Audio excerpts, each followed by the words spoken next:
Okay, so we're going to be reviewing a little bit of probability first, and then we'll get into inequalities and logs. This is reviewing for the final. All right, so in permutations, order matters, right? In combination, order doesn't matter.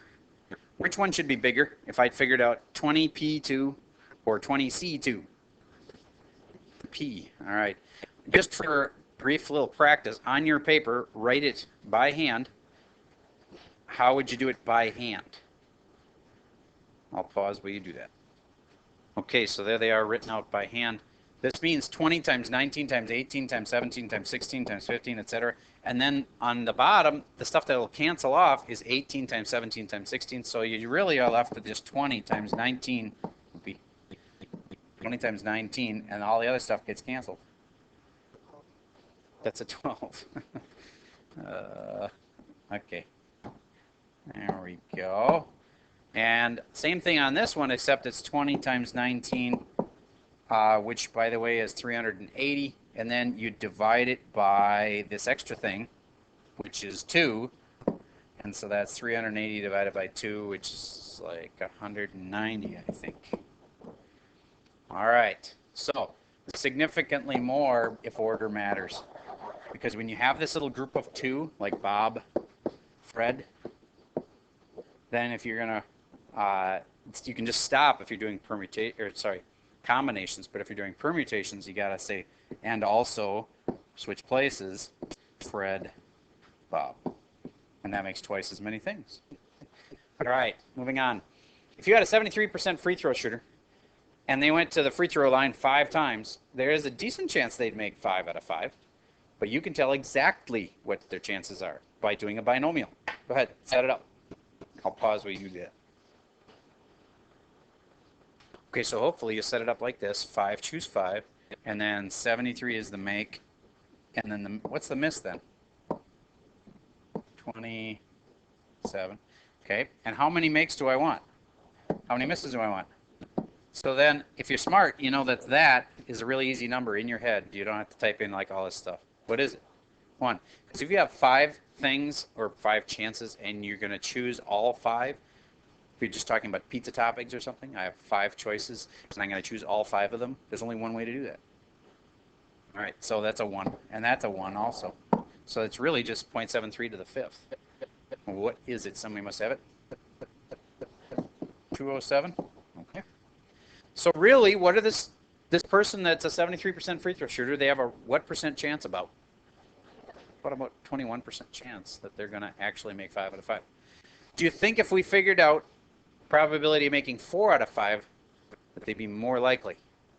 Yeah, it just makes sense. If they're a 73% free throw shooter, that they'd be closer to making 80% than if making 100%. So if we figured that out, it'd be a bigger number than that. All right, and then if you figured out the chances of all of them making 5 or making 4, making 3, making 2, making 1, or making 0 shots, they would add up to 100%, or 1, a decimal of 1.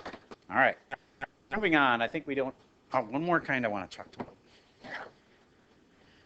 Try to set this up, big fraction with C's in it. I was asked a good question. That is a probability question. What's the probability you get 3 diamonds? I'm going to pause while you do that. One more good clarifying piece is it's 3, not at least 3. I want to figure out the probability of getting exactly 3.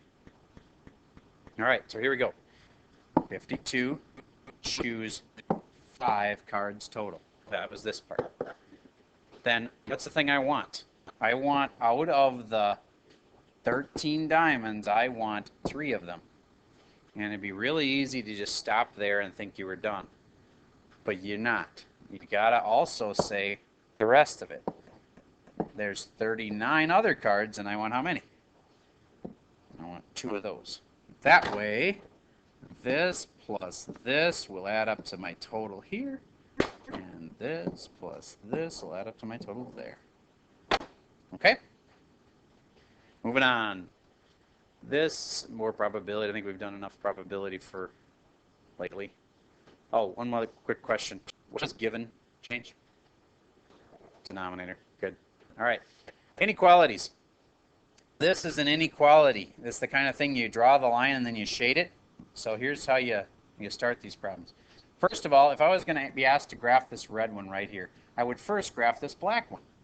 It's pretty close to the same thing, but what's the black one doing differently? It has an equal. So you just graph it like you would have graphed this equation. I'm going to set that aside for now. So I take this line here, I'm going to move it in, and which of these should I start with, the 2 or the -5? And that's the what? The y-intercept. So I go through that, and then I have a slope of 2. I got prearranged here to have my line have the right slope, approximately anyway. And so now I just got to judge, should I have a dotted line or a solid line, and then where should I shade? Okay, first of all, I look at this now. This was just kind of a helper thing to do because it's like this, but it's not the real thing. So I'm setting it aside. Here's the real thing. I'm going to take this, look at the sign, and say less than or equal to means, solid or dotted? Solid. And I had a kid tell me their way of doing it last hour I kind of liked. She said, if it's got a solid line under it, then it's a solid line. And if it doesn't, then it doesn't have a solid line. So in other words, if I was going to graph this, y is less than 2x minus 5, it doesn't have a solid line underneath it, right? So therefore, it must be not a solid line. However you want to remember it, this one's a solid line. So I bring in the solid line with the shading, and you can tell already that the shading is heading that way. I'd like to think of that as beneath the line, because then that makes sense to me, because if it's less than, you shade underneath it. Now, if it isn't solved for y, though, then you can't do that. It won't work unless it's solved for y. Like y has to be alone over here. Otherwise, your shading technique wouldn't work. And then you'd have to test a point. You'd like to have to say, does the point 1, 1 work or not? You stick in the point 1, 1, and you find out if it works or not. And it wouldn't work in this case. And then you'd say, oh, well, if in that case, put the 1 on the spot.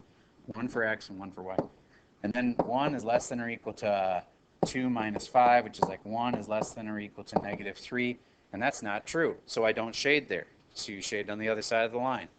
That's kind of the hard way to do it. But if you solve it for y, which most people do anyways, you can just shade underneath it or above it based on that sign. All right. Try that one for practice. I'm going to pause while you do. Okay, so we start by subtracting 1 from both sides. We got y alone. Now we got to go through -1, which is right here. And we have a slope of 2, just like last time. So the slope of 2 goes up like this. Is it solid or dotted line?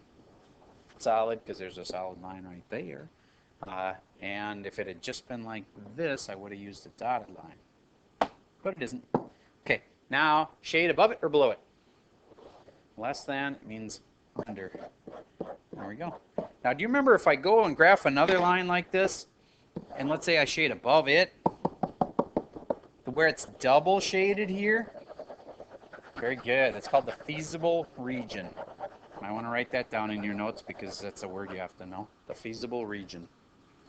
That means that when you're solving a linear programming question, those are the only points that could possibly work, and so therefore they are feasible. Feasible means that they're like possible. Okay, moving on. Log stuff. This is the kind of log question that we needed to be able to answer. But we didn't have a way to solve that without logs, unless it had the same base, which it doesn't. So this you could solve with a log. Log base what? 5 of what equals what? Then you can type that into your calculator as what? Log 20 over log 5. Technically, you're doing a base change to base what? Base 10, because your calculator can only do base 10. But those 10s would cancel anyway. So go ahead and type that into your calculator, and let's see what decimal you get. There you go. So just 1.86. This next one, I'd go 8 to the second equals x. You do that little circle of life thing, and that makes it a really easy problem. Must be 64. Done. All right, next one is this 9 to the x equals 27. Well, you could solve this with a log and just say, oh, I can do log 27 over log 9, right? So if you've got a calculator, which you will on the test, because the whole test is calculators are allowed.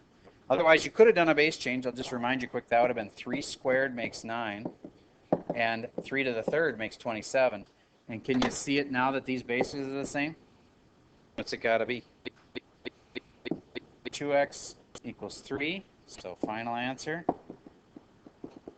x equals 3 over 2, or 1.5. All right. And here's a couple property ones. When you see this kind, you have the same, and therefore that's the answer, and you have the same, and therefore that's the answer.